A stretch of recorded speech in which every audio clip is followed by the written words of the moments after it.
some basic tools that you can use Google Earth. First of all, when you're looking at the Earth, your cursor is actually able to move the Earth just by clicking and dragging. You can change the Earth's axis. You can zoom in and out. Now, there are several ways to zoom. You can double click on a spot and it will zoom into it. Or you can use the little slider over here and click that. Or you can use the wheel on your mouse. Roll it towards you to go further away from an object or a place, and roll it away from you to get closer in. Now, if you want to be able to see something, and I'm going to just rotate this back around because I moved the Earth a little bit, and that's awful. So north is now at the top of the map. If I want north to be at the bottom of the map, if I want to flip everything upside down, I can do that, so that all of North America and the world is upside down. That's pretty freaky. Or I can I can just drag this little N over here back to the top to put everything back to the way we're used to looking at it. So if I want to go to a certain place, like in the directions for our activity, I'm going to ask you to go to certain places. This is how you do that. Up here in this search box, you're going to type the name of the place where you want to go. Okay, and then just hit enter or search, and it will zoom you right into that place. Okay, so there's our little village. Down here in the bottom left corner, you can click on and off these different layers. So I can click on borders and labels, and anything that I need to see will pop up. In fact, if I scroll out or towards myself, I'll see all the borders and the counties. Okay, there's Clinton County. I can click on places, and it'll add places there that people have added. I can click on photos, and then any of these places where I see a little picture, I can click it and it will show me a picture that someone took and put there. I find those distracting, so I'm going to uncheck that, and the little pictures will go away. I also don't need places. One of the cool things I saw though today was weather. So you can click weather and it gives you the temperature in places, and if you scroll out you can actually get the radar, so you can see where this storm is, and you can get an even bigger picture of what's going on. It looks like, well, that's really big there. Okay, and then it's sometimes hard to see where you're going with the radar and the clouds and stuff, so I'll uncheck weather, and maybe I'll just keep on borders and labels so that I recognize things. Okay, so there's two other tools that you're going to need, and one is a place marker. So I'm going to go back to Peru, and over here in this area, I'll just click that and it'll take me back where I was. Okay, so in our activity, you're going to need to put place markers in, and they are up here. This is the little push pin. When you get to the place where you want to go, you put the push pin, it places it, and you can kind of move that around. You can click and drag that. Okay, I'll put it on top of our school. And over here, you're going to name it. So this is Peru, New York.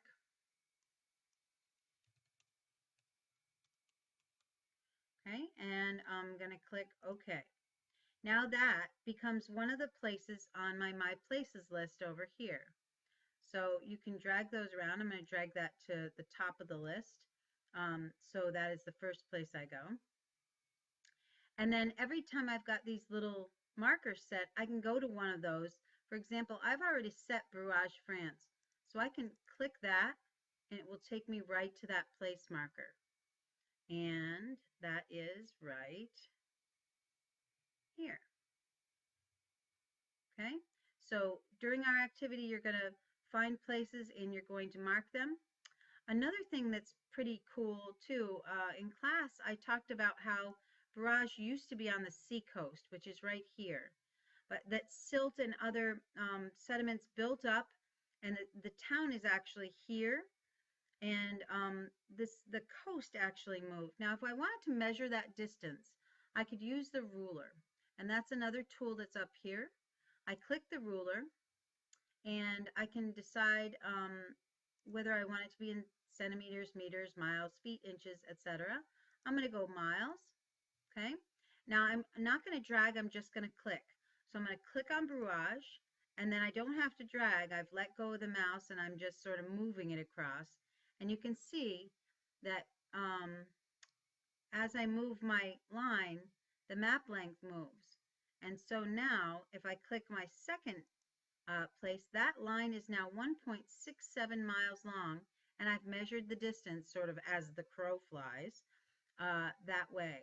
So that's how to use the ruler and measure things. I can click save if I like. I can click clear, okay, and I can measure again. Okay, there's a couple other tools that I can show you. One is this sunlight across the landscape, and if I click that, it's showing me how things look there right now, which happens to be 10:28 p.m. And remember, this is in France, and it's basing it on my time. So I can slide that back. I can look at it certain times of day. It'll get lighter. I think that's pretty cool.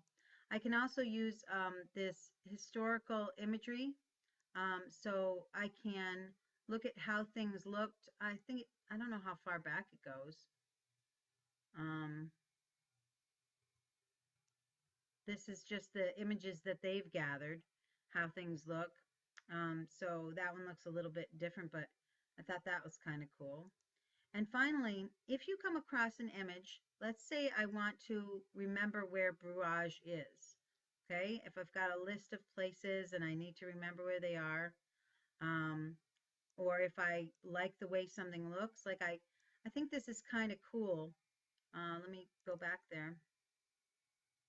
Brouage used to be it's a fortified city. So I don't know if you can see this, but around the edge here is still the bastions of the fort shape, and this is the town inside the walls here. Let's say I think that's cool and I want to take a picture of that. I can actually go up here to the top where it says save image. And when I click that, I can save it in a folder that I create. And when I do that, I'm able to go to my documents and find that image that I just took. So if I needed to, I could make some kind of a PowerPoint or whatever. Um, and so other than that, there's just one other little thing. I don't know if it would even interest you, but up here, if you click this, you can actually look at the sky, and it will show you constellations, etc. in the sky database, different stars. That's kind of cool, but not as cool as being able to go to Mars. If I click on Mars, it will actually take me there to Google Mars. I can't even process that. And I can also go to the moon. So this is Google Moon, and I can get right onto the surface of the moon here. That's pretty darn amazing.